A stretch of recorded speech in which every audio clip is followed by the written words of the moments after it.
दाता की देन कर दे दाता को अर्पण, मेरा मेरा ना कर तू हो जा समर्पण, तूफान के तोड़ घेरे। बेटा ग्लव्स चाहिए थे ना तुम्हें? That's disappointing.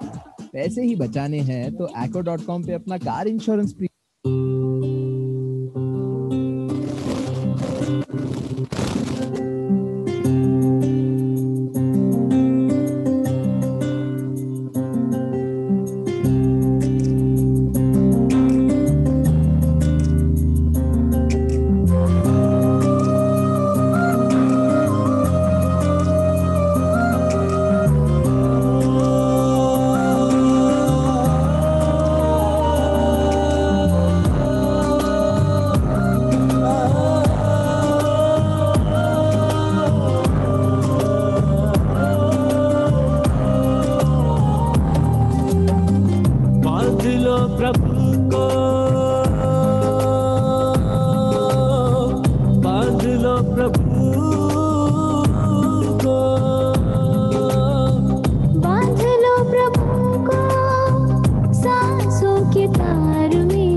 महारानी हो, तुम आने वाले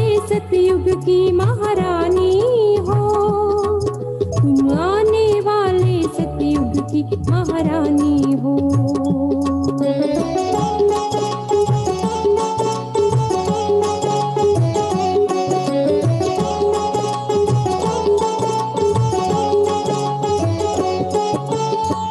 तुम शिव शक्ति असुरों का तुम्हें वंश मिटाना है।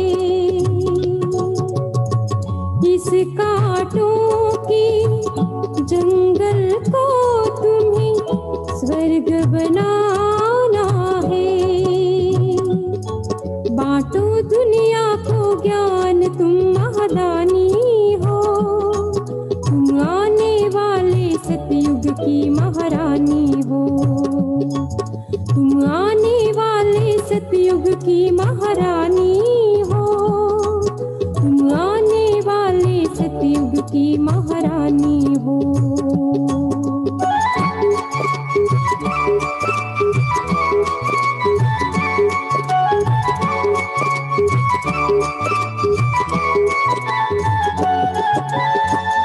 रोते बिलखते लोग यहाँ पर, उन्हें हंसाओ तुम। उजड़ गए जो खुशियों के घर, उन्हें बसाओ तुम। भर दो मुर्दों में जान, तुम जिंदगानी हो। तुम आने वाले सतयुग की महारानी हो। तुम आने वाले सतयुग की महारानी हो। तुम आने वाले सतयुग की महारानी हो।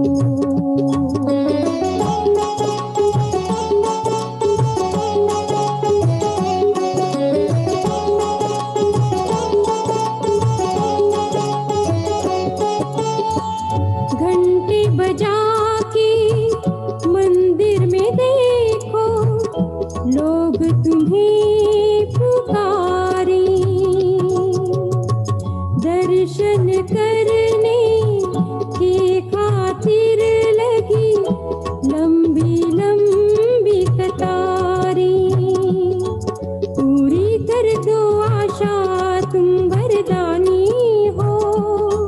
तुम आने वाले सतयुग की महारानी हो। तुम आने वाले सतयुग की महारानी हो।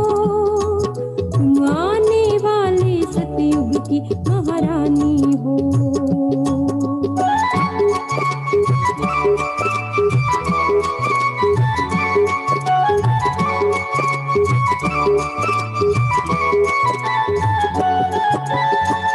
जैसे सावन की बदली धरती की प्यास हरे,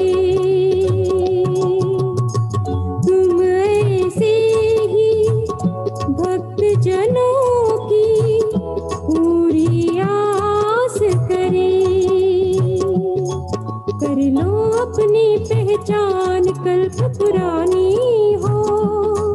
तुम आने वाले सतयुग की महारानी हो। तुम आने वाले सतयुग की महारानी हो। आने वाले सतयुग की महारानी हो।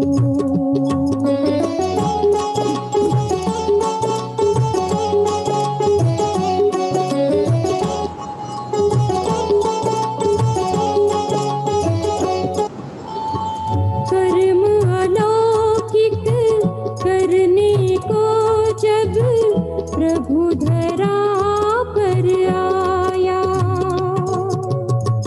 खुद को पीछे रख कर उसने हमको आगे बढ़ाया। साथी है खुद भगवान, तुम सेनानी हो। तुम आने वाले सतयुग की महारानी हो। तुम आने वाले सतयुग की महारानी हो। तुम आने वाले सतयुग की महारानी हो।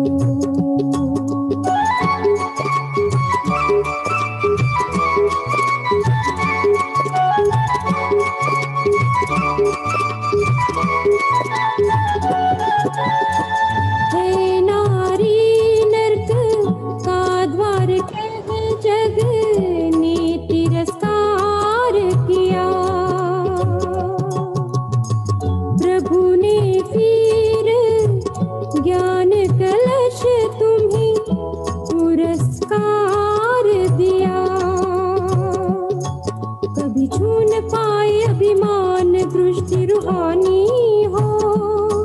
तुम आने वाले सतयुग की महारानी हो। तुम आने वाले सतयुग की महारानी हो।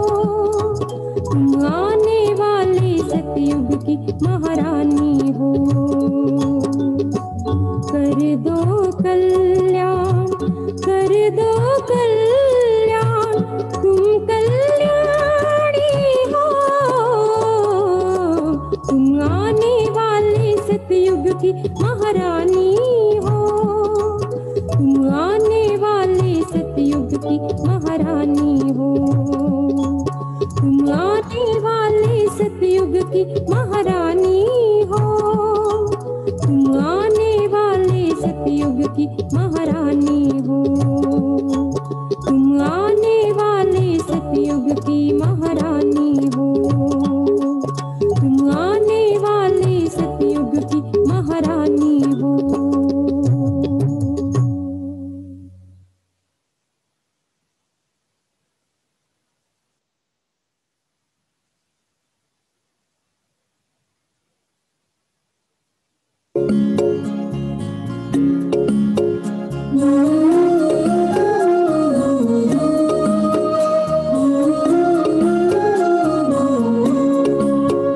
मेरे संग संग चलते बाबा, मेरे संग संग चलते बाबा, मेरे संग संग चलते हैं बाबा, मेरे संग संग चलते हैं बाबा। जैसे गगन में चाँद चलता है उनकी किरणों की छाया में दिल हर पल रहता है। जैसे गगन में चाँद चलता है उनकी किरणों की छाया में दिल हर पल रहता है। मेरे संग संग चलते हैं बाबा, मेरे संग संग चलते हैं बाबा, मेरे संग संग चलते हैं बाबा, मेरे संग संग चलते हैं बाबा।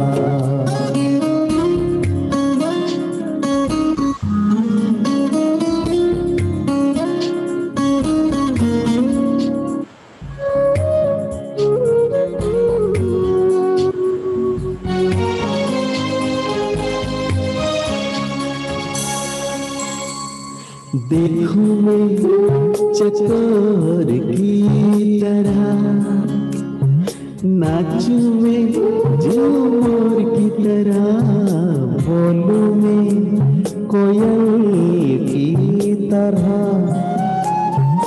गाऊं मैं बुलबुल की तरह। मेरा मन बहलाते हैं बाबा, मेरा मन बहलाते हैं बाबा। जैसे सुरों में सरगम बजता है मेरे संग संग चलते हैं बाबा, मेरे संग संग चलते हैं बाबा।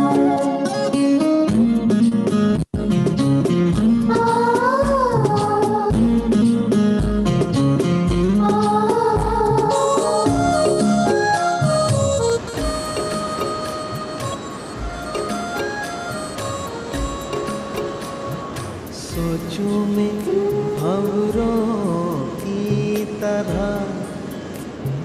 झूमों में लहरों की तरह, चमकूं में जुगनू की तरह, मुस्कान में फूलों की तरह। मेरी यादों में रहते हैं बाबा, मेरी यादों में रहते हैं बाबा। जैसे सावन में नीर बरसता है मेरे संग संग चलते हैं बाबा, मेरे संग संग चलते हैं बाबा। बाबा।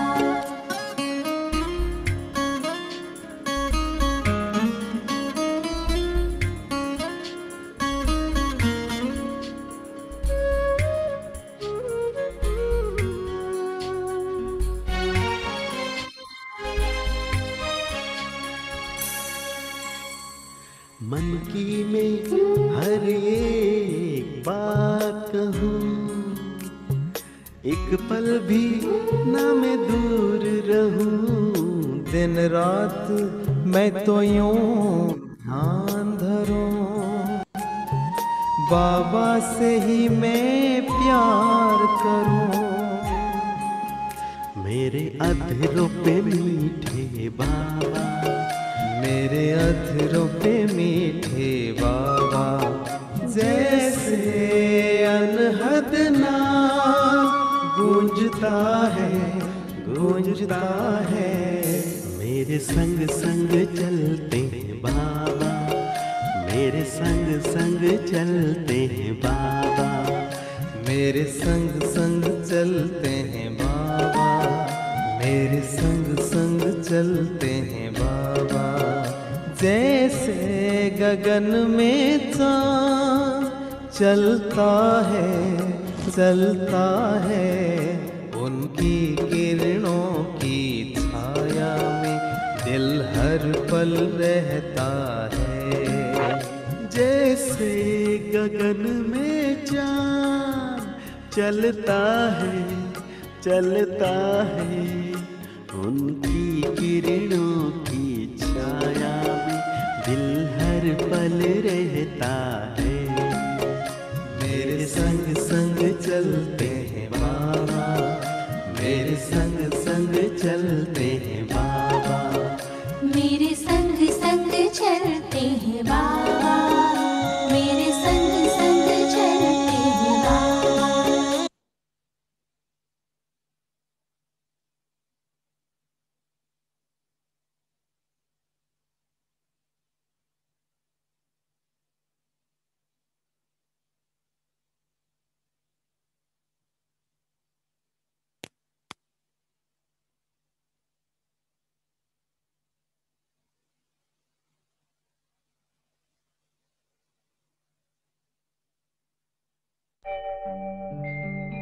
ओम शांति शांति, ओम शांति शांति।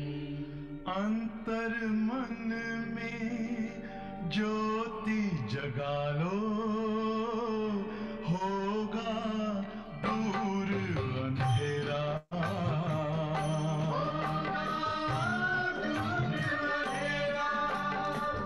शिव का कर लो ध्यान, आ रहा पावन पुण्य सवेरा।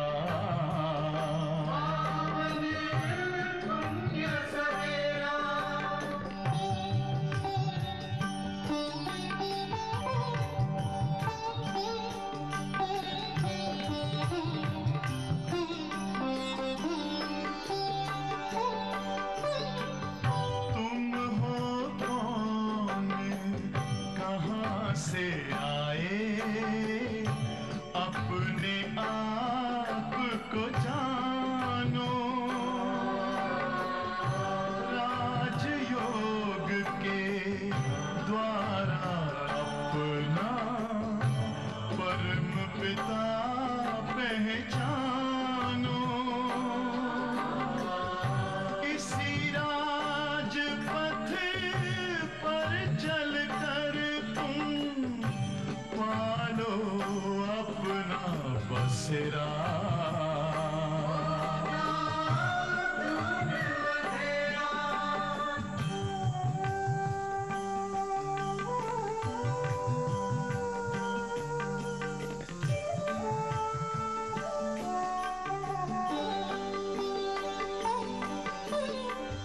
तुम हो आत्मा तन से न्यारे, परमात्मा को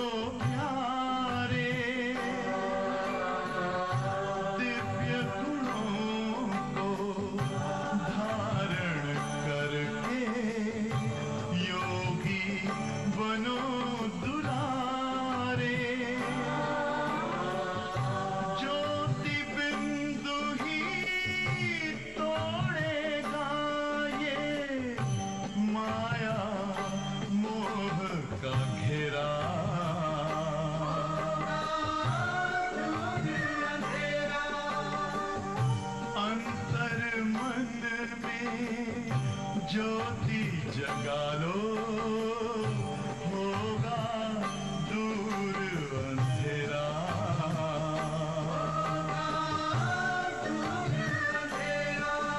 ओम शांति, ओम शांति, ओम शांति।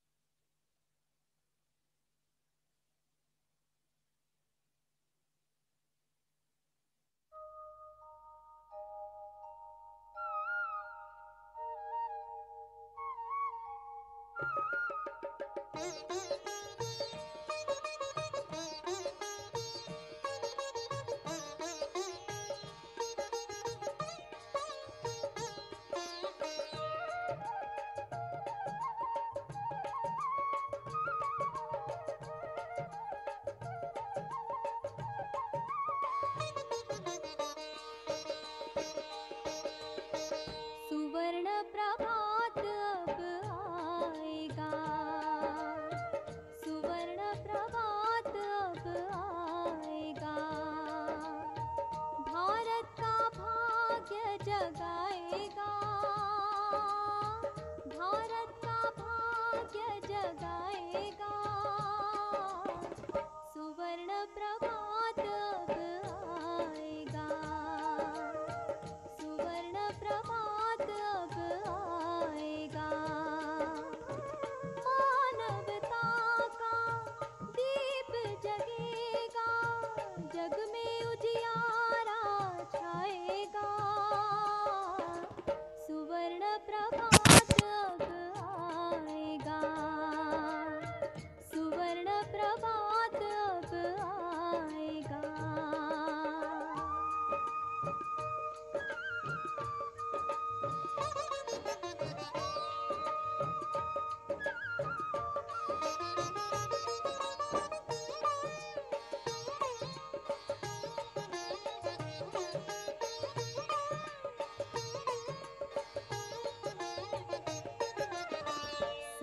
संतोषशील बसेगा मन में, स्नेह भरा होगा जन जन में, शांति सुधा फिर से बरसेगी, धन बनकर जन जीवन में, संतोषशील बसेगा मन में, स्नेह भरा होगा जन जन में, शांति सुधा फिर से बरसेगी, धन बनकर जन जीवन में, कण कण पावन बन जाएगा, कण कण पावन बन जाएगा, सुवर्ण प्रभात अब आएगा, सुवर्ण प्रभात अब आएगा।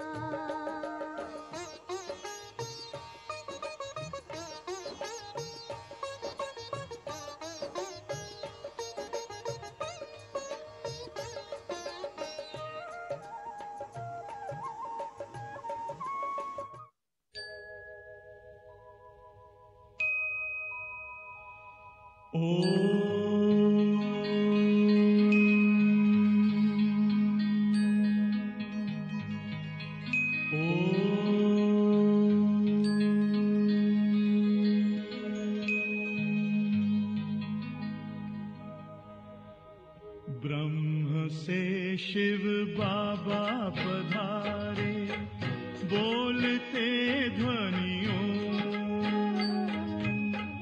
ब्रह्म से शिव बाबा पधारे, बोलते ध्वनियों, ब्रह्म मुख से मधुर वाणी, बोलते ध्वनियों, ब्रह्म से शिव बाबा पधारे। ओम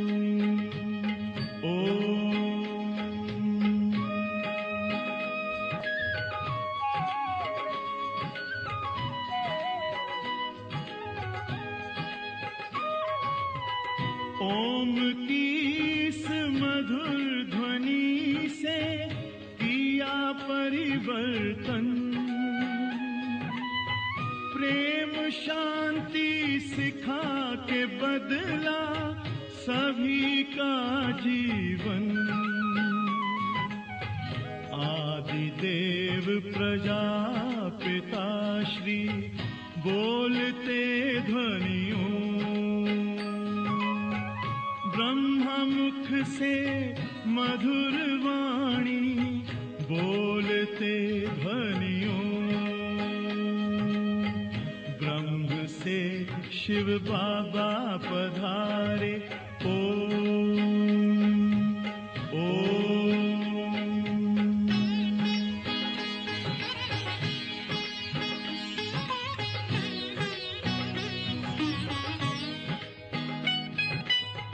सोहनी सूरत मोहनी मूरत ज्ञान के मोती, भव्य मुख पर चंद्रमासी चमकती ज्योति, दिव्य दर्शन दिव्य वाणी बोलते ध्वनियों,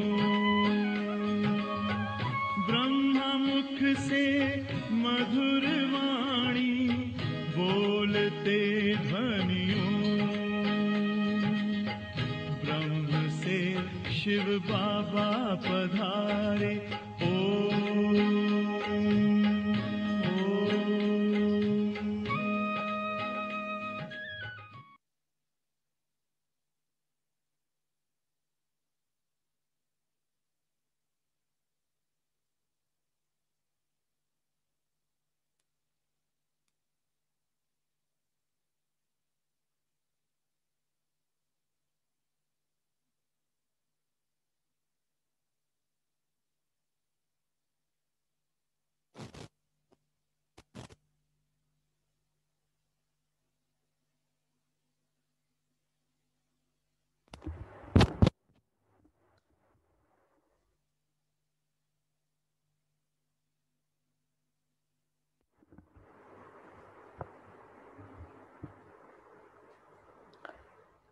ओम शांति, ओम शांति, ओम शांति।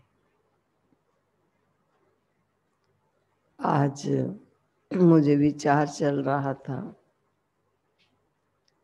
कि डे टू डे लाइफ में हम बहुत से विज्ञान के हुए आविष्कार जो हमें जीवन में बहुत सुख देते हैं, लाभ देते हैं, काम को जल्दी कर देते हैं, तो वास्तव में देखा जाए ये इन्वेंशन विज्ञान के चमत्कार हैं, लेकिन ये इन्वेंशन कोई एक दिन में नहीं हो जाने वाले होते।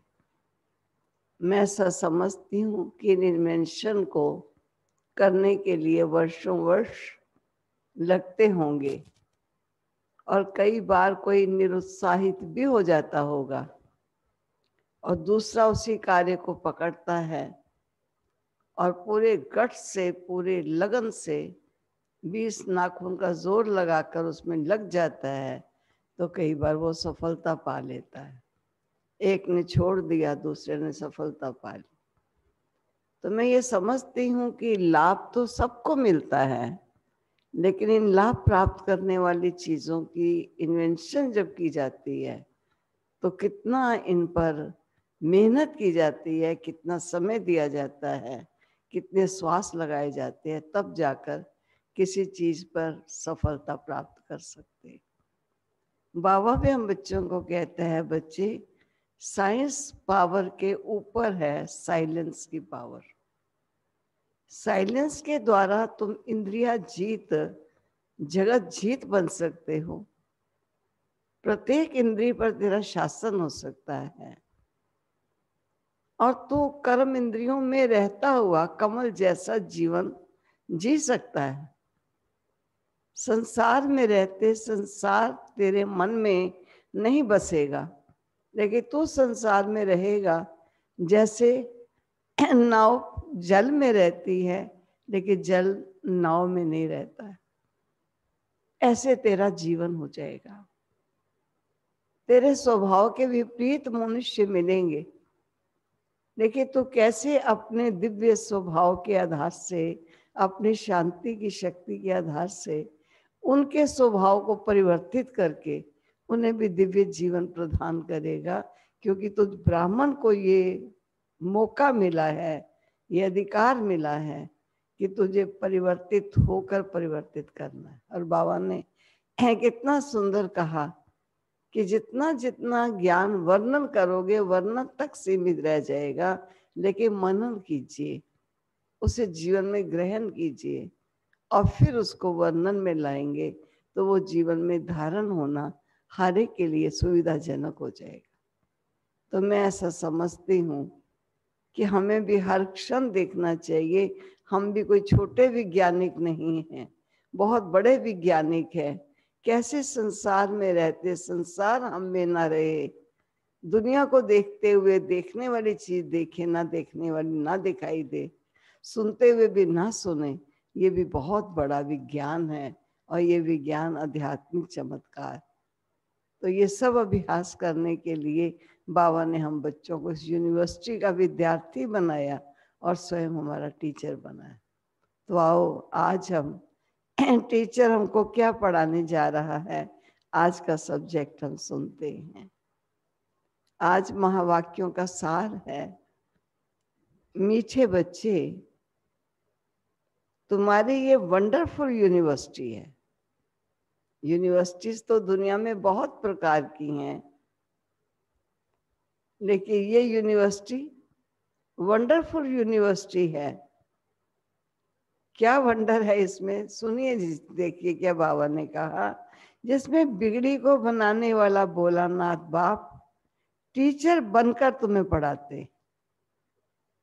चलो बिगड़ गई दुनिया, कलयुग बन गई, इंसान तमोगुनी बन गया, संस्कार बिगड़ गए, लेकिन बिगड़ी को बनाने वाला स्वयं टीचर बन करके हम बच्चों को पढ़ाने आया है। ये है इस यूनिवर्सिटी की विशेषता।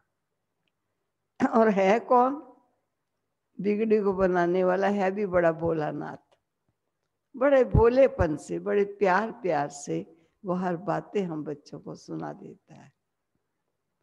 प्रश्न है, इस क़यामत के समय में तुम बच्चे सभी को कौन सा लक्ष्य देते हो? इस क़यामत के समय तुम बच्चे सभी को कौन सा लक्ष्य देते हो? याद आता है क्या लक्ष्य बाबा ने कहा हुआ है? ये लक्ष्य स्वयं के सामने भी रखो और सबको ये लक्ष्य देते चले जाओ। फिर से सुनिए, नोट कीजिए ताकि लक्ष्य न विस्मृत हो जाए।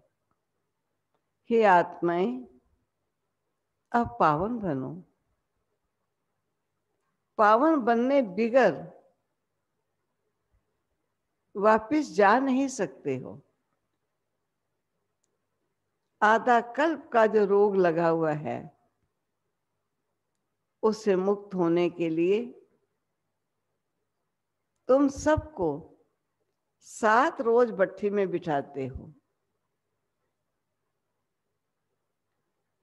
पतितों के संग से दूर रहे, कोई भी याद ना आए, तब कुछ बुद्धि में ज्ञान की धारणा हो। अब बुद्धि ज्ञान ऐसा सहज नहीं है, बड़ा खिसकना है। इसलिए ज्ञान की धारणा तब कुछ हो सकती है जब पतितों के संग से भी दूर रहे और कुछ और याद ना आए। रिकॉर्ड है, तूने रात गवाई सोए के, दिवस गवाया खाए, हीरा जन्म अमोल है, कोड़ी बदले जाए। ओम शांति। ये बच्चों को किसने कहा? बोलो, किसने कहा? क्योंकि स्कूल में बैठे हो ना, तो जरूर टीचर ने कहा। और प्रश्न उठता है, ये टीचर ने कहा, बाप ने कहा, वह सतगुरु ने कहा, अब बताओ किसने कहा? ये वर्शंस किसने कहे? बच्चों को बुद्धि में पहले पहले ये आना चाहिए कि हमारा बेहद का बाप है, ये हमारे बाबा की यूनिवर्सिटी है जिसको परम पिता परमात्मा कहा जाता है। तो बाप ने भी कहा और वही पिता शिक्षक बना है, शिक्षक ने भी कहा, तो साथ साथ सतगुरु ने भी कहा। तो ये तीनों इकट्ठे हैं। ये तुम्हारी बुद्धि में है जो स्टूडेंट है, उनको ये बात क्लियर समझ में आती है। ये पिता, शिक्षक और सतगुरु तीनों ने कहा। ये कॉलेज व यूनिवर्सिटी में टीचर पढ़ाते हैं, उनको कोई फादर व गुरु नहीं कहेंगे। और जितने कॉलेजेस होते हैं उसमें टीचर पढ़ाते हैं, उनको फादर नहीं कहेंगे, गुरु नहीं कहेंगे। ये है भी पाठशाला।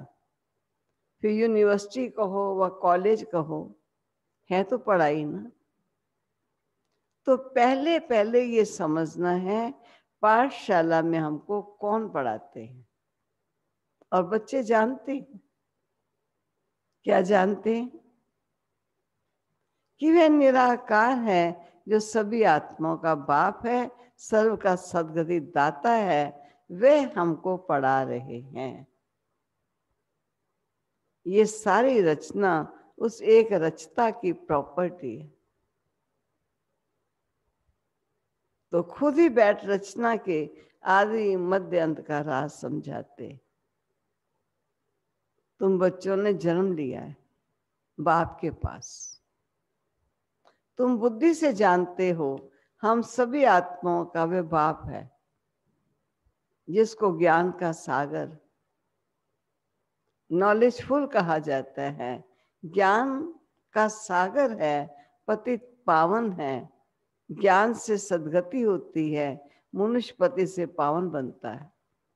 अब तुम बच्चे यहाँ बैठे हो और कोई स्कूल में किसको बुद्धि में नहीं रहता, कौन सी बात? और किसी स्कूल में किसी को बुद्धि में नहीं रहता कि हमको ज्ञान का सागर निराकार बाप पढ़ा रहे हैं। ये यहाँ ही तुम जानते हो, तुमको ही समझाया जाता है। खास भारत और आम सारी दुनिया में ऐसे कोई भी नहीं समझते कि हमको निराकार परमात्मा पढ़ाते। उनको पढ़ाने वाले हैं ही मनुष्य टीचर। फिर ऐसा भी ज्ञान नहीं है जो समझे कि हम आत्मा है और आत्मा ही पढ़ती है, आत्मा ही सब कुछ करती है, फलानी नौकरी आत्मा करती है इन ऑर्गन्स के द्वारा। उनको तो ये रहता है कि हम फलाना है और झट अपना नाम रूप याद आ जाता है। हम ये करते हैं, हम ऐसा करते हैं, शरीर का नाम ही तो याद आता है ना, परंतु वह रॉन्ग है। हम तो पहले आत्मा हैं, पीछे ये शरीर लिया है। शरीर का नाम बदलता रहता है, आत्मा का नाम तो नहीं बदलता है। आत्मा तो एक ही है। बाप ने कहा है शरीर भिन्न भिन्न लेती है लेकिन आत्मा तो एक ही है। बाप ने कहा है मुझ आत्मा का एक ही नाम है। मैं आत्मा बिन शरीर लेने पर भी मेरा नाम नहीं बदलता, मेरा नाम एक ही है, लेकिन मैं बिन शरीर ऐसे नहीं लेता जैसे तुम बच्चे लेते हो। बाबा स्पष्ट करते आगे कैसे मैं शरीर लेता हूँ, टेम्पोररी लेता हूँ, लेकिन मेरा नाम सदा शिव ही रहता है। मुझ आत्मा का एक ही नाम शिव है, ये सारी दुनिया जानती है। बाकी इतने सब नाम शरीरों पर रखे जाते। शिव बाबा को तो शिव ही कहते हैं, बस उनका कोई शरीर नहीं दिखाई पड़ता है।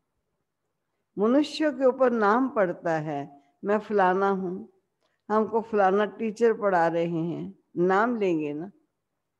वास्तव में आत्मा शरीर के द्वारा टीचर का काम करती है और उनको आत्मा को, उनकी आत्मा को पढ़ाती है। शरीर लेती है एज ए टीचर और फिर किसी अन्य आत्मा को जो शरीर में वास करती है उसको पढ़ाती है। संस्कार आत्मा में होते हैं, ऑर्गन्स द्वारा पढ़ाती है और पाठ बजाती है संस्कार अनुसार। परंतु देह पर नाम जो पड़े हैं उस पर सारे धंधे आदि चलते हैं। भी कोई भी धंधा, व्यापार, नौकरी, स्कूल दाखिल होना हो तो वो जो नाम शरीर पर पड़ा है उस नाम से ही सब कुछ चलता है। यहाँ तुम बच्चे जानते हो हमको निराकार पाप पढ़ाते हैं। तुम्हारी बुद्धि कहाँ चली गई? हम आत्मा उस बाप के बने हैं। आत्मा समझती है, क्या समझती है आत्मा? निराकार फादर हमको आकर इस साकार द्वारा पढ़ाते हैं। नाम है शिव, पढ़ाने वाले का जो सुप्रीम टीचर है हमारा, उनका नाम है शिव। शिव जयंती भी मनाते हैं। शिव तो है बेहद का बाप, उनको परम पिता परमात्मा कहा जाता है। वे सभी आत्माओं का बाप है। अब उनकी जयंती कैसे मनाते हैं? जयंती तो मनाते हैं, लेकिन जयंती कैसे मनाई उनकी? आत्मा शरीर में प्रवेश करती है या गर्भ में आती है और ऊपर से आती है। ये किसी को मालूम नहीं पड़ता कि ये आत्मा ऊपर से नहीं आई या अन्य चोले से निकलकर शरीर में प्रवेश हुई, चोला इसने लिया, ये मालूम नहीं पड़ता है। क्राइस्ट को धर्म स्थापक कहते हैं। अब उनको आत्मा पहले पहले ऊपर से आनी चाहिए, क्योंकि धर्म स्थापक की आत्मा कोई नीचे से जन्म लिए हुए कोई आत्मा नहीं होगी, ऊपर से प्रथम आत्मा आनी चाहिए। सतो प्रधान आत्मा आती है। कोई भी विकर्म किया हुआ नहीं होगा उसने। पहले सतो प्रधान आती है, फिर रजो, सतो रजो तमो में आती है, तब फिर विकर्म शुरू होते हैं। पहले आत्मा जो आएगी सतो प्रधान होने के कारण कोई दुख नहीं भोग सकती। आधा टाइम जब पूरा होता है तब विकर्म करने लगती है। आप सबको मालूम है, बाबा ने खास कहा हुआ है, जब भी कोई आत्मा प्रवेश करती है तो जिसमें प्रवेश करती है वो आत्मा अन्य जन्म लिए हुए होती है, उसका हिसाब किताब होता है। लेकिन जो आत्मा धर्म पिता परमेश्वर जिसको कह देते हैं, धर्म की आत्मा जब प्रवेश करती है तो वो ऊपर से नई नई आत्मा आती है। उसको किसी प्रकार का भी कष्ट नहीं होता। कष्ट उसको होता है जिसका वो तन होता है। आज से 5000 वर्ष पहले बरोबर सूर्यवंशी राज्य था और सब धर्म बाद में आए हैं। पहले पहले कौन सा राज्य था ज्योति बहन? पहले पहले सूर्यवंशी राज्य था और फिर बाद में और धर्म आए। भारतवासी विश्व के मालिक थे। भारत को अविनाशी खंड कहा जाता है और कोई खंड था ही नहीं। जब भारत खंड था तो एक ही खंड था उस समय, और कोई खंड प्रारंभ में नहीं था। तो शिव बाबा है कौन? सबको याद रहा शिव बाबा कौन है जी? सुप्रीम टीचर का सबसे पहले मैंने महत्व बताया कौन है।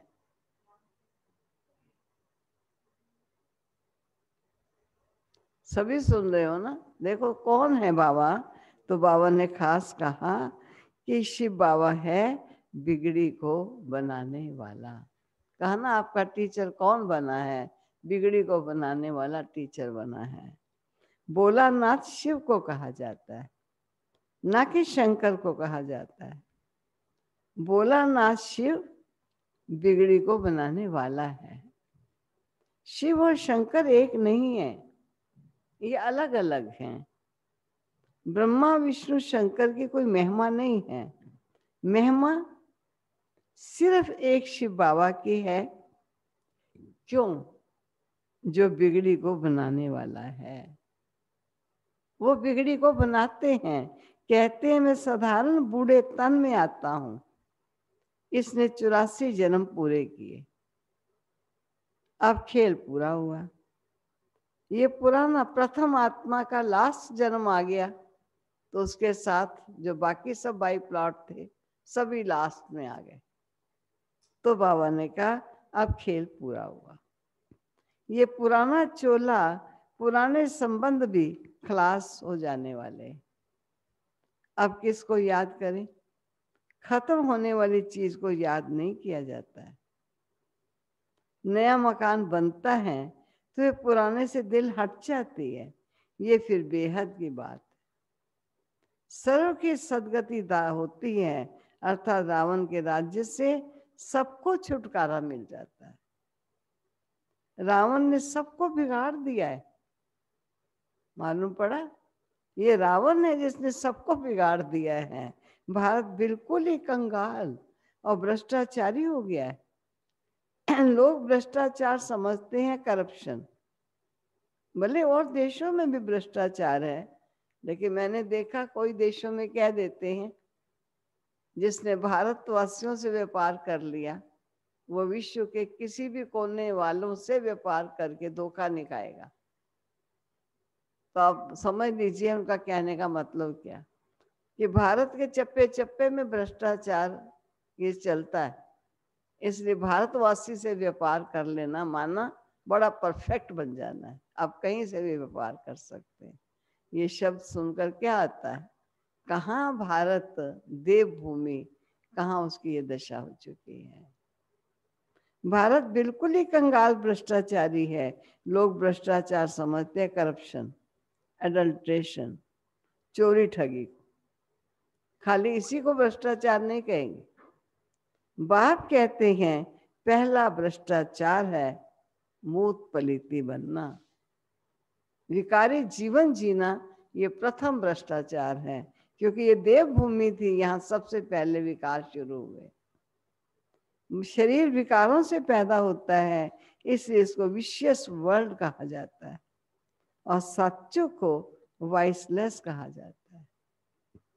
हम सतयुग में प्रवृत्ति मार्ग वाले देवी देवता थे। कहते पवित्र होने से विकार बिगड़ बच्चे कैसे पैदा होंगे? बोलो, हम अपनी राजधानी बाहुबल से नहीं, हम योग बल से स्थापित करते हैं। तो क्या योग बल से बच्चे नहीं पैदा हो सकते? जबकि है ही वाइसलेस वर्ल्ड, पवित्र गृहस्थ आश्रम, वहां विकारों का नाम निशान नहीं होता है। यथा राजा रानी संपूर्ण निर्विकारी तथा प्रजा, यहाँ है संपूर्ण विकारी। सतयुग में विकार होते ही नहीं है। उसको कहा ही जाता है, क्या कहा जाएगा? जहां विकार नहीं होंगे उसको क्या कहा जाएगा? वाइसलेस वर्ड तो है कि विकार नहीं है, वो तो उसका अर्थ हो गया। लेकिन जहां विकार नहीं है तो बाबा ने कहा उसे ईश्वरीय राज्य कहेंगे। वो है ईश्वर का राज्य, जहां विकारों का नाम निशान नहीं हो सकता है। वो है ईश्वर द्वारा स्थापित की हुई दुनिया, ईश्वरीय राज्य। आज कहाँ ईश्वर की स्थापित की दुनिया है, जहाँ चारों तरफ भ्रष्टाचार है, अनाचार है, वासना भोग का जीवन है। ईश्वर बाप का स्थापित किया हुआ अभी तो है रावण राज्य। शिव बाबा की पूजा होती है जिसने स्वर्ग स्थापित किया, रावण जिसने नरक बनाया, उनको जलाते आते हैं। द्वापर कब शुरू हुआ ये भी किसी को पता नहीं है। ये भी समझ की बात है ना। यह है ही तमो प्रधान आसुरी दुनिया। जब द्वैत शुरू हुआ समझ में आता है, उस समय रावण राज्य शुरू हुआ। फिर भी त्रेता युग में कलाएं कम जरूर हो गई, लेकिन द्वैत नहीं शुरू हुआ। द्वैत द्वापर से शुरू हुआ, तो इसलिए द्वापर में रावण का राज्य हुआ। यह है तमो प्रधान आश्री दुनिया, वह है ईश्वरी दुनिया। उसको स्वर्ग, दैवी, पावन दुनिया कहा जाता है। और यह है नरक, पति दुनिया। ये बातें भी समझेंगे वही। अब फिर बाबा का आता है, कौन समझेंगे मेरी इन बातों को? वो सहज बात बाबा ने कही जी, कल पहले नहीं, आज को दूसरी बात है। ये समझेंगे वही, वो सहज है। सभी सोच रहे हो ना जी?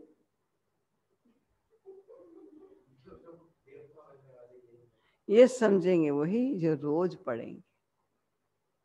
जो रोज पढ़ेंगे ये बातें धीरे धीरे वही समझते हैं।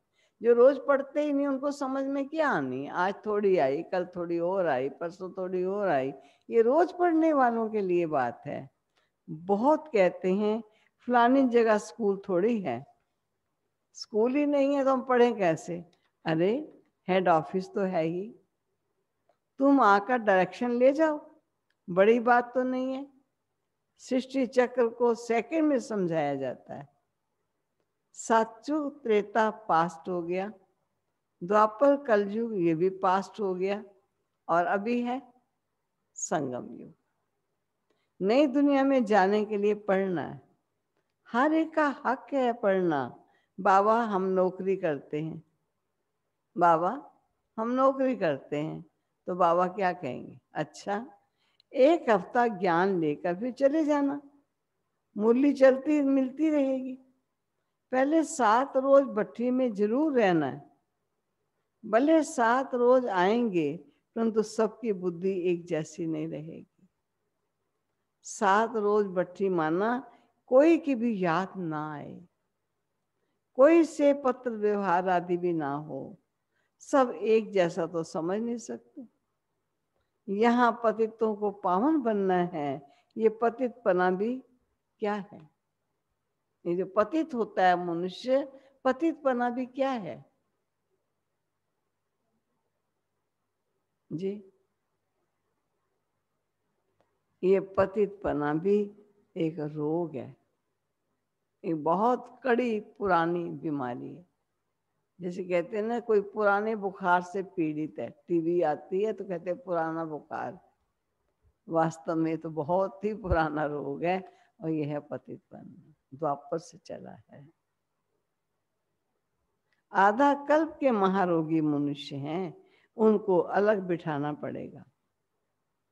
रोगियों को निरोगियों से अलग बिठाना पड़ेगा। कोई का भी संग ना हो, बाहर जाएंगे उल्टा सुल्टा खाओगे, पतितों के हाथ का खाओगे तो क्या होगा? सतयुग में देवता पावन है, उनके लिए देखो खास मंदिर बनते हैं। आज भी उनकी प्रतिमाओं को भी रखने के लिए स्पेशल स्थान बनते हैं, उसको मंदिर नाम देते हैं। मकान नहीं कहते, मंदिर कहते हैं। देवताओं को भी पतित छू भी ना सके, और इस समय तो मनुष्य बिल्कुल पतित हैं, भ्रष्टाचारी हैं। शरीर विष से पैदा होता है, इसलिए इनको भ्रष्टाचारी कहा जाता है। अब सन्यासियों का भी शरीर विष से बना हुआ है। बाप कहते हैं पहले पहले आत्मा को पवित्र होना है। ऐसा नहीं पहले शरीर को पवित्र करने लग जाओ, पहले आत्मा को पवित्र होना है, फिर शरीर भी पवित्र चाहिए। इसलिए पुराने इम्प्योर शरीर फिर सब विनाश हो जाएंगे। सबको वापस जाना है, ये क़यामत का समय है।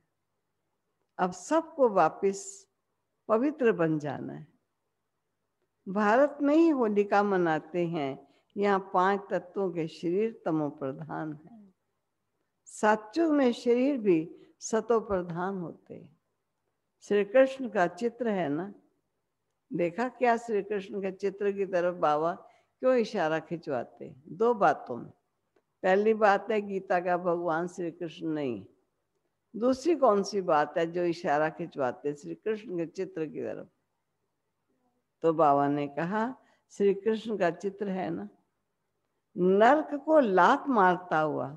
आप देखिए कैसे पांव उठाया हुआ है, एक तरफ उठाया हुआ है, उधर से उसको लात मार रहा है, और एक तरफ बढ़ाया हुआ है, नई सृष्टि की तरफ पांव जा रहा है। नर को लात मारना होता है क्योंकि इस सतयुग में जाना है। मुर्दे को भी जब शमशान में ले जाते हैं तो पहले मुंह शहर की तरफ और पैर शमशान की तरफ करते, और फिर जब शमशान के अंदर घुसते हैं तो मुंह शमशान की तरफ कर देते और पांव शहर की तरफ कर देते हैं। अभी तुम स्वर्ग में जाते हो तो तुम्हारा मुंह उस तरफ है। किस तरफ है मुंह? अगर उस तरफ है जिस दुनिया में हम जा रहे हैं। हर क्षण बाबा कहते वो दुनिया तुम्हें दिखाई देती रहे। शांति धाम और सुख धाम पैर दुख धाम की तरफ है, वह तो मुर्दे की बात है। यहाँ तो पुरुषार्थ करना होता है। स्वीट होम को याद करते करते तुम आत्माएं स्वीट होम में चली जाओगी। ये है बुद्धि की प्रैक्टिस। ये बाबा बैठ सब रात समझाते हैं। तुम जानते हो अभी हम आत्माओं को जाना है अपने घर में। ये पुराना चोला, ये पुरानी दुनिया है। नाटक पूरा हुआ है। मानो 84 जन्म हमने पाठ बजाया है। हो गया मैक्सिमम 84 जन्म लेने वाली आत्मा, और जो साथ में मैक्सिमम 84 जन्म लेने वाली आत्माएं थी, आज हम देखते हैं वो हमारी आदरणीय दादियाँ, वो हमारे मुख्य भाई, वो सब जा रहे हैं। क्योंकि 84 जन्म जब पूरे हो जाएंगे तो फिर यहाँ किस लिए रहे? अंतिम जन्म हो रहा है। इसलिए बाबा कहता है घड़ी में क्या टाइम हुआ है। अरे बच्चे, घड़ी की घंटियां देख करके समझ सकते हो कि घड़ी का टाइम क्या हो रहा है। नाटक पूरा हुआ, मानो 84 जन्म पाठ बजाया। ये भी समझाया है कि सब 84 जन्म नहीं लेते हैं। जो आते ही बाद में हैं और धर्मों में, तो जरूर उनके कम जन्म होंगे। इस्लामी से बौद्धियों का कम, क्रिश्चियन के उनसे भी कम, गुरु नानक के सिख लोग आए हैं अभी हैं, उनके उनसे भी कम। तो गुरु नानक को 500 वर्ष हुआ तो वह थोड़ी 84 जन्म लेंगे। हिसाब किया जाता है ना। 5000 वर्ष में इतने जन्म, तो 500 वर्ष में कितने जन्म हुए होंगे? चलो 12-13 जन्म होंगे। क्राइस्ट ने 2000 वर्ष होंगे तो उनके कितने जन्म होंगे? आधा कल्प से भी कम हो जाएंगे। हिसाब है ना। इसमें कोई कितने एक्यूरेट नहीं कह सकता है। कौन कितने जन्म लेता है। अपने धर्म में भी कोई शुरू में आता है, कोई बीच में आता है, कोई पीछे आता है। वो भी पता नहीं कितने जन्म कौन कौन लेता है। इन बातों में डिबेट करने में जास्ती टाइम वेस्ट नहीं करना है। तुम्हारा काम है क्या? तुम्हारा काम है डिबेट में नहीं जाओ। तुम्हारा काम है बाबा को याद करना। फालतू बातों में बुद्धि नहीं जानी चाहिए। बाप से योग लगाना, चक्र को जानना, बाकी पाप नष्ट होंगे याद से। इसमें ही मेहनत है। इसलिए भारत का प्राचीन योग कहते हैं, जो बाप ही सिखाते हैं। सतयुग त्रेता में तो योग की बात ही नहीं होती। फिर भक्ति मार्ग में हठ योग शुरू होता है। ये तो सहज राजयोग है। बाप कहते हैं मुझे याद करने से पावन बनोगे। मूल बात याद की है। मूल बात सारी जो सुनाते हैं, मूल बात याद की है। कोई भी पाप ना करना। देवी देवताओं के मंदिर हैं क्योंकि वो पावन है। पुजारी लोग तो पतित हैं। वो भले मंदिर में देवता रहते हैं लेकिन पुजारी तो पतित हैं। पावन देवताओं को स्नान आदि कराते हैं। वास्तव में पतित का हाथ भी नहीं लगना चाहिए। नहीं तो पतित लोग उनको स्नान कराते हैं, भोग खिलाते हैं। बाबा ने कहा देखा जाए तो पतित का उन्हें हाथ भी नहीं लगना चाहिए। ये सब है भक्ति मार्ग का रस्म रिवाज। ब्राह्मण समझता है मैं बड़ा पावन, लेकिन अगर वो भी पतित जीवन जीता है, विकारी जीवन जीता है, तो उसको अधिकार नहीं है कि मूर्ति को वो हाथ भी लगाए। अभी तो हम पावन बन रहे हैं, पवित्र बन जाएंगे, फिर देवता बन जाएंगे। वहां तो पूजा आदि की दरकार ही नहीं रहती है। सर्व का सदगति दाता एक बाप है, उनको ही क्या कहते हैं? सर्व का सदगति दाता एक बाप ही है, उनको ही भोलानाथ कहते हैं। मैं आत्मा हूं, पतित दुनिया, पतित शरीर में, पुराने रावण राज्य में हूं। हाँ, कोई के भी तन में प्रवेश कर बाबा आकर मुरली चला सकते हैं। इसका मतलब ये नहीं कि मैं सर्वव्यापी हूं। हर एक में तो अपनी अपनी आत्मा है।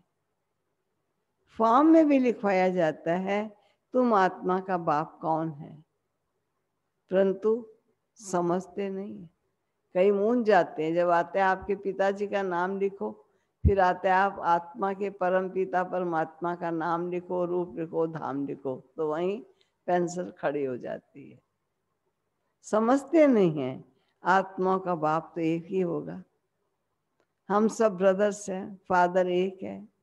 उनसे वर्षा मिलता है, जीवन मुक्ति का वर्षा मिलता है। वो लिबरेटर है, वो गाइड है, सभी आत्माओं को ले जाएंगे स्वीट होम। इसलिए पुरानी दुनिया का विनाश होता है। होलिका होती है ना, शरीर सब खत्म हो जाएंगे, बाकी आत्माएं सब वापस चली जाएंगी। होलिका का बाबा क्यों एग्जाम्पल देते हैं? किस प्रकार होलिका में कोकी डालते हैं धागा लगा के, तो कोकी जल जाती है, धागा नहीं जलता है। तो बाबा कहते हैं आत्मा नहीं मरती है, शरीर जल जाता है। साचू में तो बहुत थोड़े होंगे। समझना चाहिए कि स्वर्ग की स्थापना कौन कराते, कलयुग का विनाश कौन कराते, सो तो क्लियर लिखा हुआ है। कहते हैं मिठरा गुड़ तो गुराए, प्यार करो तो प्यार मिलेगा। बाप कहते हैं जो मेरे अर्थ बहुत सर्विस करते हैं मनुष्य को देवता बनाने की, वो जो मेरे अर्थ बहुत सर्विस करते हैं मनुष्य को देवता बनाने की, बाबा कहते हैं वो मुझे जास्ती प्यारे लगते हैं। वो मुझे जास्ती प्यारे लगते हैं। बच्चे तो बोले सारे प्यारे होते हैं, लेकिन इस विशेषता वाले ज्यादा प्यारे लगते हैं। जो पुरुषार्थ करेंगे ऊंचा वर्षा पाएंगे। वर्षा आत्माओं को पाना है, परमात्मा बाप से। आत्माभिमानी बनना पड़ेगा।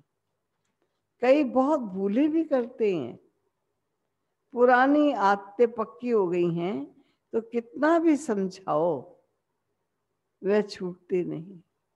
मुख से कुवचन बोलना, कुकर्तव्य करना, कोई ना कोई ऐसा कुमार्ग पर चल पड़ना, क्योंकि पुराने संस्कारों के वशीभूत आत्मा कई भूलें कर लेती है। कितना भी समझाओ छूटती नहीं, उससे अपना पद कम कर लेते। अच्छा, मीठे मीठे सिकिलदे बच्चों प्रति माता पिता बाप दादा का याद प्यार और गुड मॉर्निंग। रूहानी बाप की रूहानी बच्चों को नमस्ते, रूहानी बच्चों की रूहानी बाप को नमस्ते, नमस्ते नमस्ते। धारणा के लिए मुख्य सार। किसी भी बात की डिबेट में, किसी भी बात की डिबेट में अपना टाइम वेस्ट नहीं करना है। अपना टाइम वेस्ट नहीं करना है। व्यर्थ की बातों में, व्यर्थ की बातों में बुद्धि जास्ती ना जाए।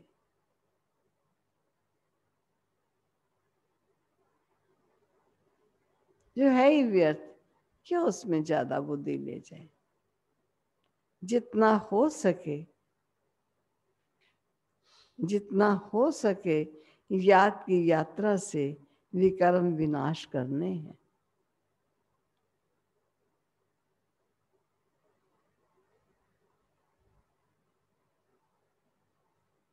आत्म अभिमानी रहने की आदत डालनी है। आत्म अभिमानी रहने की आदत डालनी है। दूसरा है, इस पुरानी दुनिया से, इस पुरानी दुनिया से अपना मुंह फेर लेना है। शांति धाम और सुख धाम को याद करना है। पुरानी दुनिया से मुंह फेर लेना है और शांति धाम सुख धाम को याद करना है। नया मकान बन रहा है तो पुराने से दिल हटा लेनी। नया मकान बन रहा है तो पुराने से दिल हटा लेनी। वरदान,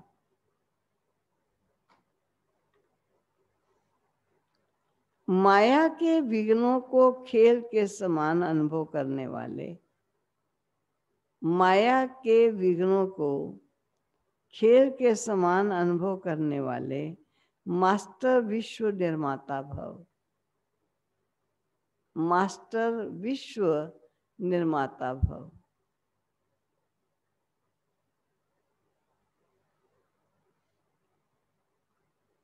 इसका स्पष्टीकरण है, जैसे कोई बुजुर्ग के आगे छोटे बच्चे अपने बचपन के अलबेलेपन के कारण कुछ भी बोल दें, कोई ऐसा कर्तव्य भी कर लें, तो बुजुर्ग लोग समझते हैं कि निर्दोष है, ये अनजान है, ये छोटे बच्चे हैं, कोई असर नहीं होता।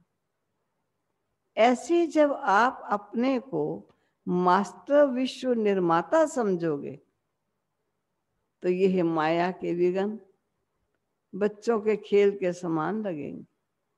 कब लगेंगे?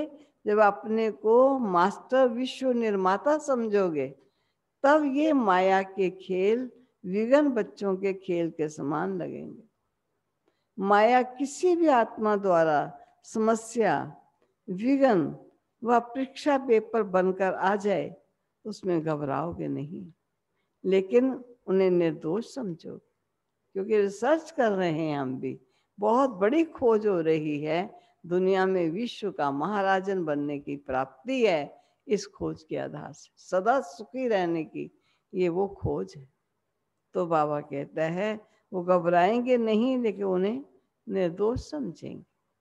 स्लोगन है, स्नेह, शक्ति और ईश्वरीय आकर्षण। स्नेह, शक्ति और ईश्वरीय आकर्षण स्वयं में भरो तो सब सहयोगी बन जाएंगे।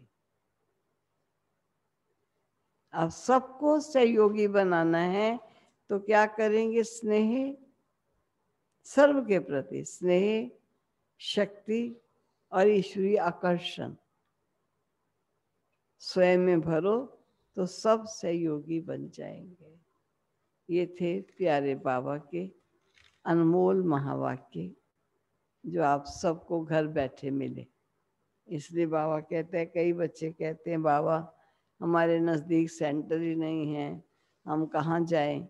बाबा कहते हैं कोई बात नहीं, आप 7 रोज का कोर्स कर लीजिए, लेकिन कोर्स का ख्याल रखना कि कोर्स के दरमियान कोई भी देहधारी किसी को याद ना आए, कोई पत्र व्यवहार ना हो, बस एक बाबा जो सुना रहा है वो सुन रहे हैं।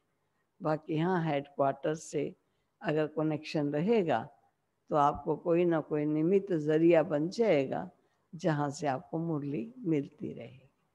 क्योंकि कई सेंटर्स हैं, एक सेंटर कई सेंटर खोले हुए हैं, तो एक सेंटर का कनेक्शन, कई सेंटरों का कनेक्शन किसी एक बड़े सेंटर से होता है।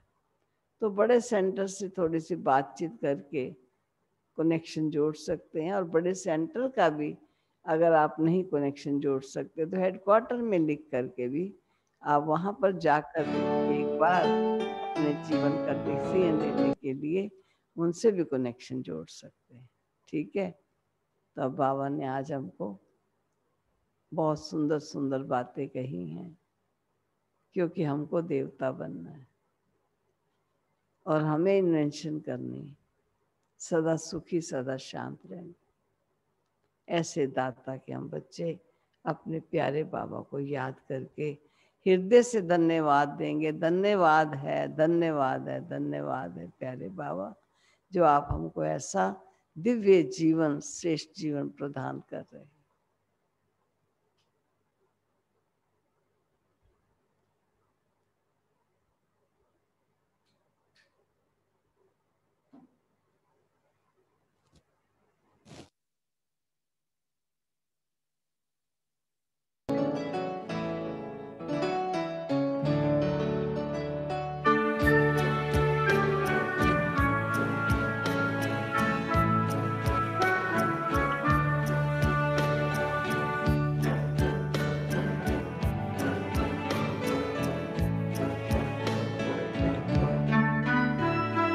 ये रूहानी अंजुमन न्यारे नजारे हैं, ये फरिश्ते जो ज़मीं पे उतरे तारे हैं, ये उतरे तारे कितने प्यारे, कितने प्यारे हैं।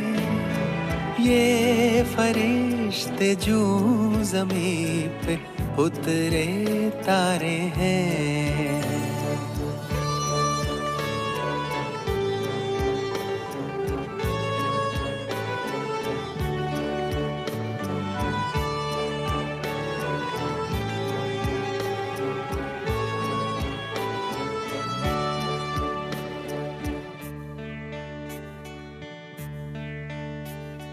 सबसे पहले इन पे ही भगवान की नजरें पड़ी, सबसे पहले इन पे ही भगवान की नजरें पड़ी। मेरी आशाओं के दीपक तुमसे ही उम्मीदें बड़ी। जाने कितनी बार, जाने कितनी बार, जाने कितनी बार जन्नत ये उतारे हैं। ये फरिश्ते जो ज़मीं पे उतरे तारे हैं, ये उतरे तारे कितने प्यारे, कितने प्यारे हैं। ये फरिश्ते जो ज़मीं पे उतरे तारे हैं।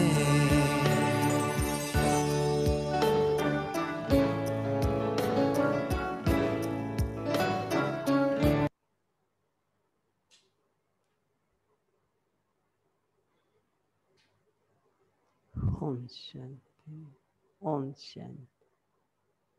फिर सभी हाजिर हैं, हाजिरी लगाएं। अभी फिर से लगाएं ना, अभी हाजिरी लगाते हैं जी। ये सब बैठे।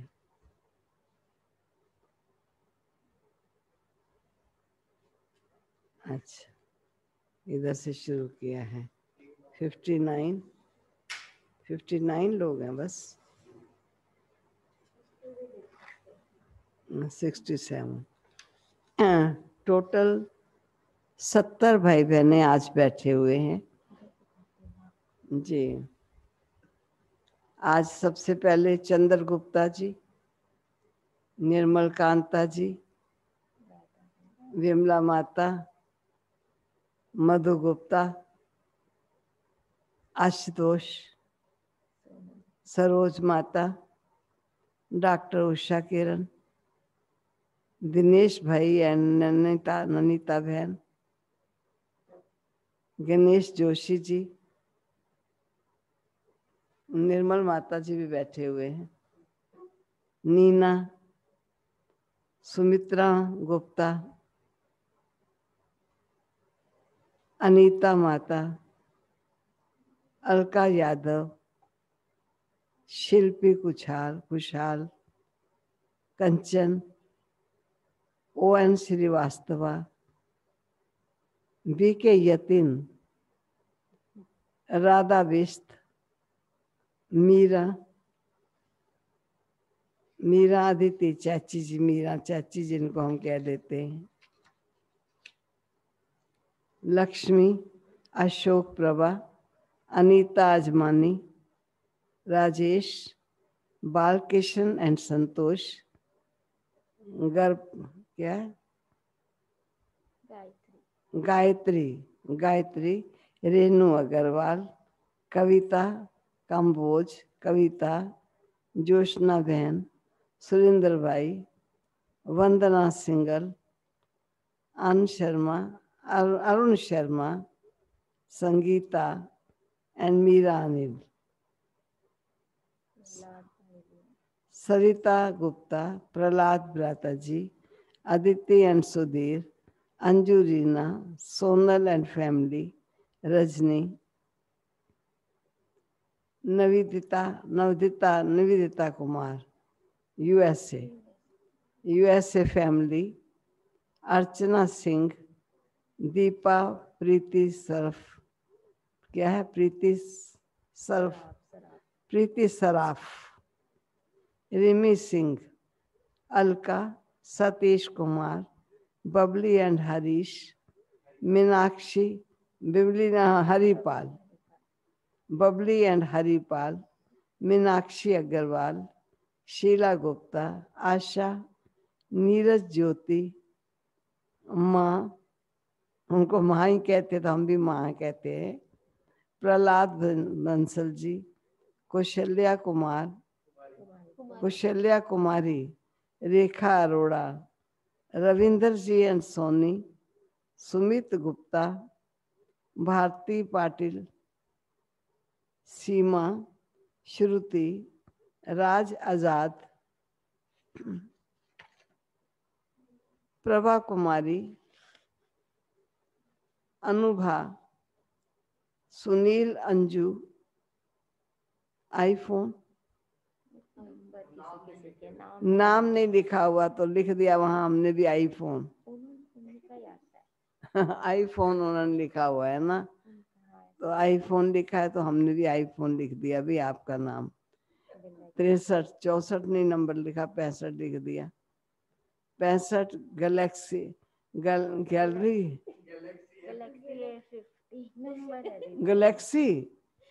Galaxy A50।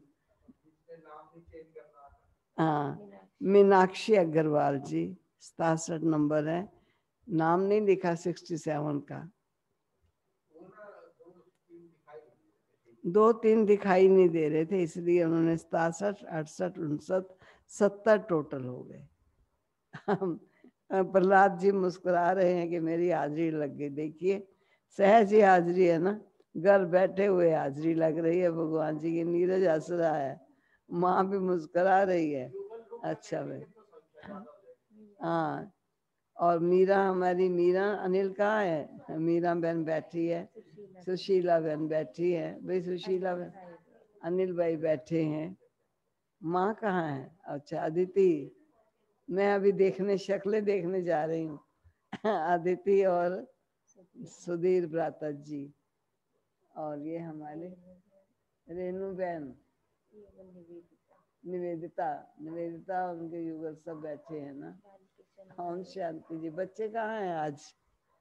बच्चे जरा इधर उधर कुछ लगे होंगे करने, खाना खाने का भी तो उनका टाइम हो गया होगा। और ये बालकृष्ण जी, संतोष बहन बैठे हैं, और लक्ष्मी जी, अशोक भ्राता जी, गायत्री बहन, मीरा चाची जी, गणेश भ्राता जी, भारती बहन, अनीता माता जी, सुमित्रा गुप्ता। भाई हाजिरी तो लग गई, अब तो खाली शक्लें देख रहे हैं, हाजिरी लग गई। अब एक एक को दृष्टि दे रहे हैं। प्यारे बाबा के नूरे रतन चमकती हुई अब मनिया बैठी हुई हैं। किसको मालूम, वो तो देहों को देखते हैं, समझते हैं साधारण लोग हैं, कहते हैं भगवान मिल गए।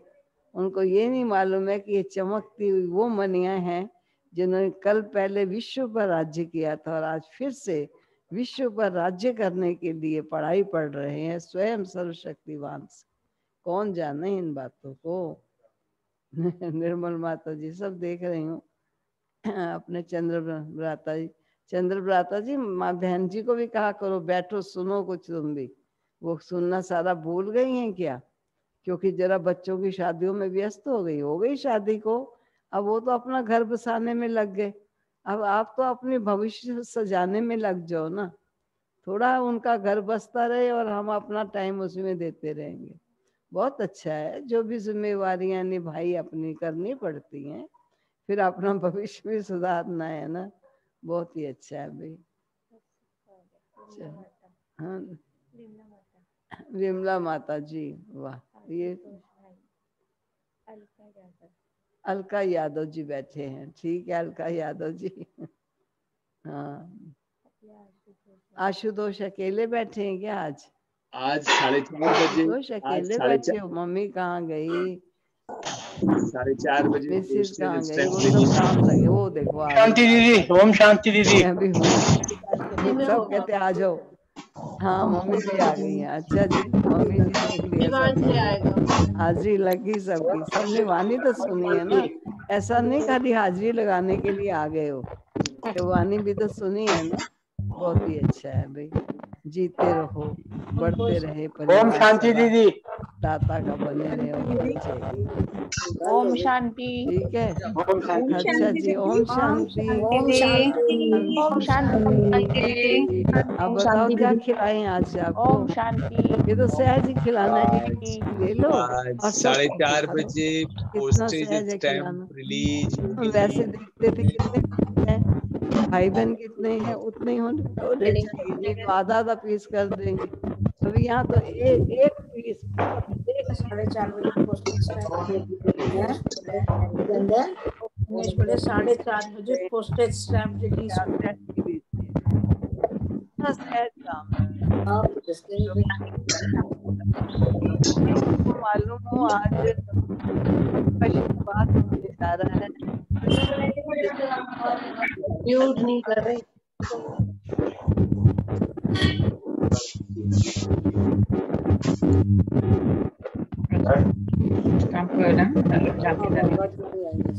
बंद कर दीजिए स्टैम्प बन रही है ना दादी की, दादी की स्टैम्प वो बता रहे 4:30 बजे। भाई आज ना स्टैंप का अनवेलिंग होता है, तो उसको वाइस प्रेसिडेंट के द्वारा होगा 4:30 बजे। तो वहाँ पर लगभग 20-25 भाई बहनों को अलाउ किया, क्योंकि आजकल कोविड-19 के कारण नहीं जा पा रहे ज़्यादा लोग। तो वहाँ पर बड़ा प्रोग्राम है, आज हम भी जाएंगे। तो कल मैं आपको प्रोग्राम सुना दूंगी क्या प्रोग्राम हुआ। 5 रुपए वाली स्टैंप का ही कर रहे हैं। तो स्टैंप देते हैं कि ले लीजिए, आप भी किसी को भेजनी हो तो स्टैंप लगा के भेज दीजिए चिट्ठी। तो ठीक है ना, आप भी थोड़ी स्टैंप ले लेना। जिनको लेटर भेजना हो दादी की स्टैंप लगा के भेज देना, जिससे आपको भी दादी की याद बनी रहे। और जिनको भेजो उनको भी कहो ये हमारी आदरणीय दादी जी हैं, जिनकी स्टैंप हम लगा के आपको लेटर भेज रहे हैं। ठीक है, अच्छा जी। ओम शांति, ओम शांति।